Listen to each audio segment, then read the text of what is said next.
So hello guys, welcome to notes fire. आज का हमारा टॉपिक है role of fisheries in rural development. Synopsis में है introduction, definition, major roles in rural rural development, government support and schemes, challenges in fisheries based rural development, conclusion and reference. ये रहेगा synopsis. Start करते हैं introduction से। भारत एक कृषि प्रधान देश है और जहाँ की जनसंख्या का बड़ा हिस्सा गांव में रहता है। ज़्यादातर ग्रामीण लोग खेती, पशुपालन और मजदूरी पर निर्भर होते हैं, लेकिन खेती से साल भर आमदनी नहीं होती और जलवायु पर भी निर्भरता होती है। ऐसे में फिशरीज ग्रामीण लोगों के लिए एक वैकल्पिक और स्थायी आय का स्रोत बनकर उभरा है। यह न केवल आर्थिक फायदा पहुंचाता है बल्कि सामाजिक और पोषण से जुड़ी जरूरतों को भी पूरा करता है। ये इसका बेसिक इंट्रोडक्शन था। डेफिनेशन देख लेंगे। फिशरीज का अर्थ है जल संसाधनों से मछलियों का कैचिंग, फार्मिंग और मार्केटिंग करना। ठीक है गाइज, अगर आपको स्टडी नोट्स की नीड होगी तो आप लोग यहाँ पे दिए गए नंबर पे कांटेक्ट कर सकते हो। यहाँ से आपको नोट्स प्रोवाइड करा दिए जाएंगे। नेक्स्ट हम देखेंगे major roles in rural development. Fisheries क्षेत्र ग्रामीण विकास में निम्नलिखित महत्वपूर्ण भूमिकाएं निभाता है। फर्स्ट है इसमें एम्प्लॉयमेंट जनरेशन। मत्स्य पालन ग्रामीण युवाओं और महिलाओं को स्थायी और मौसमी रोजगार के अवसर प्रदान करता है, जिससे गांवों में बेरोजगारी की समस्या कम होती है। सेकेंड है income and livelihood. Fish farming, harvesting और बिक्री से ग्रामीण परिवारों की आय में वृद्धि होती है, जिससे उनकी जीवन गुणवत्ता बेहतर होती है।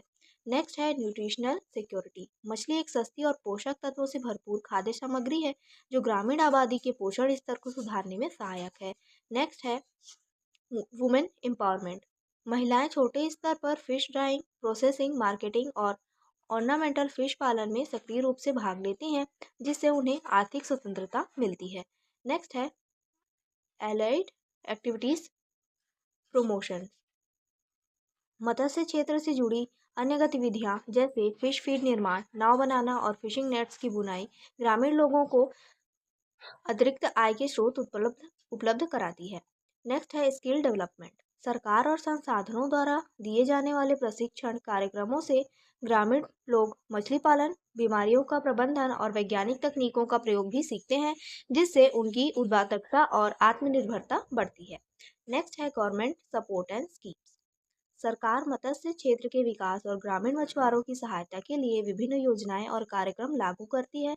इसमें पहला है पीएम मत्स्य संपदा योजना। यह योजना मत्स्य क्षेत्र के समग्र विकास के लिए शुरू की गई, जिसमें मछली उत्पादन, निर्यात वृद्धि, रोजगार सृजन और आधुनिक मत्स्य इंफ्रास्ट्रक्चर को बढ़ावा दिया जाता है। सेकेंड है नेशनल फिशरीज डेवलपमेंट बोर्ड। यह संस्थान ग्रामीण क्षेत्रों में जलीय कृषि और मछली उत्पादन बढ़ाने के लिए विभिन्न परियोजनाएं लागू करता है, जिससे किसानों को आधुनिक तकनीकों और संसाधनों की सुविधा मिलती है। थर्ड है क्रेडिट एंड सब्सिडी सपोर्ट। सरकार मछुआरों को किसान क्रेडिट कार्ड की सुविधा प्रदान करती है, जिससे उन्हें कम ब्याज दर पर ऋण मिल सकता है। इसके अलावा मत्स्य पालन के लिए विशेष सब्सिडी योजनाएं लागू की जाती है, जिससे मत्स्य किसानों को आर्थिक सहायता मिलती है। नेक्स्ट है challenges in fisheries based rural development. मत्स्य आधारित ग्रामीण विकास में कई बाधाएं आती है, जो इस क्षेत्र की प्रगति को प्रभावित कर सकती है। इसमें फर्स्ट है lack of infrastructure. Cold storage, transport और प्रोसेसिंग यूनिट्स की कमी के कारण मछुआरों को अपने उत्पादों को संरक्षित और सही मूल्य पर बेचने में कठिनाई होती है। सेकेंड है limited access to credit and market. मछुआरों को आसानी से बैंक ऋण नहीं मिल पाता, जिससे वे आधुनिक तकनीकों को अपनाने में असमर्थ रहते हैं। साथ ही बाजार तक सीधी पहुंच न होने से उन्हें उचित दाम नहीं मिलते। थर्ड है डिसीज आउटब्रेक्स इन एक्वाकल्चर। मछलियों में वायरल, बैक्टीरियल और फंगल रोग तेजी से फैल सकते हैं, जिससे उत्पादन में भारी नुकसान हो सकता है। नेक्स्ट है ओवरफिशिंग और पोल्यूशन की समस्याएं। अत्यधिक मछली पकड़ने से प्राकृतिक संसाधनों की कमी हो रही है और जल प्रदूषण से जल गुणवत्ता प्रभावित हो रही है, जिससे मत्स्य उद्योग पर नकारात्मक प्रभाव पड़ता है। नेक्स्ट है conclusion. Fisheries sector rural economy और लेवलहुड्स को सस्टेनेबल तरीके से सपोर्ट करता है। यह फूड सिक्योरिटी, एम्प्लॉयमेंट और वुमेन एम्पावरमेंट में डायरेक्ट योगदान देता है। उचित नीतियों, ट्रेनिंग और इंफ्रास्ट्रक्चर डेवलपमेंट के साथ फिशरीज एक इफेक्टिव टूल बन सकता है रूरल ट्रांसफॉर्मेशन के लिए। ठीक है, तो ये इसका कंक्लूजन था। रेफरेंस में है J R. Norman the history of fishes and Nagaraja Rao on introduction to fisheries. तो ये आज का टॉपिक था। आई होप आपको समझ में आया होगा। समझ में आया है तो प्लीज़ लाइक करिए एंड सब्सक्राइब करिए। Thank you.